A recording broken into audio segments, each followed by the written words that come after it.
All right, I am Sam Duty, and this is 5G in South Korea. All right, so first off, what is 5G? 5G is basically the technology used for broadband cellular networks, and it is the successor to 4G. It's the technology that allows you to talk on your phone and connect to the internet.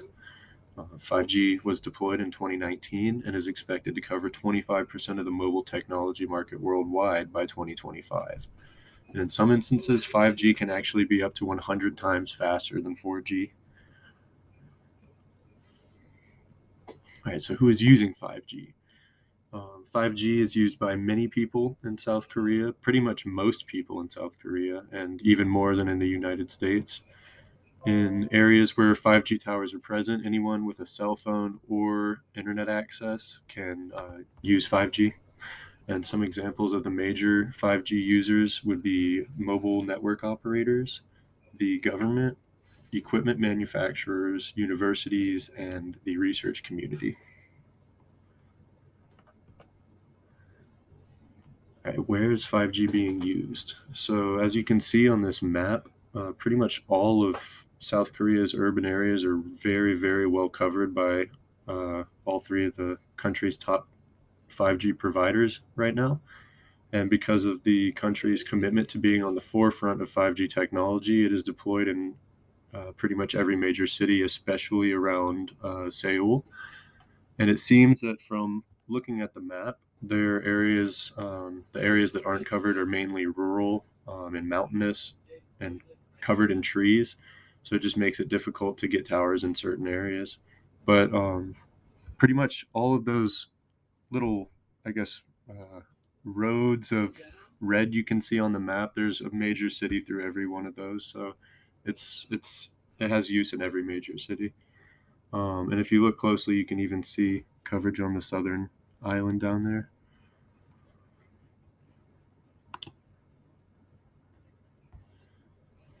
All right, so why is 5G being used? So I did a SWOT analysis for Samsung, and I'm pretty sure Samsung is South Korea's top just corporation right now. And so their strengths are that they're based in Suwon, so they have really good coverage because it's just south of Seoul. Um, they already have a telecommunications department, so they create and design phones already, and they're well versed in the 5G technology already.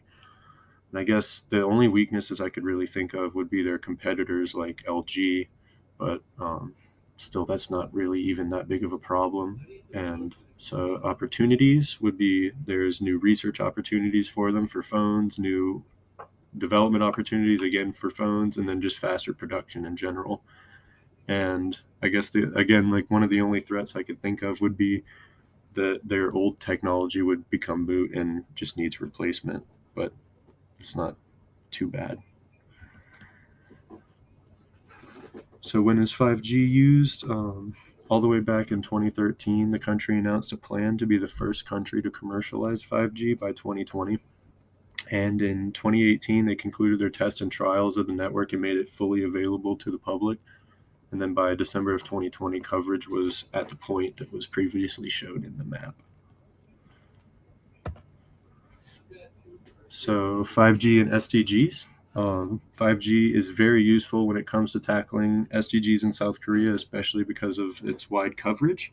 So some examples would be health and well-being with hospitals and ambulances, quality education for schools, work and economic growth, just again, faster speeds, less downtime, more productivity, industry innovation and infrastructure, and then sustainable cities and communities. And they actually ran a lot of tests in 2018 to see if sustainable cities would work with 5G. And then two truths and a lie.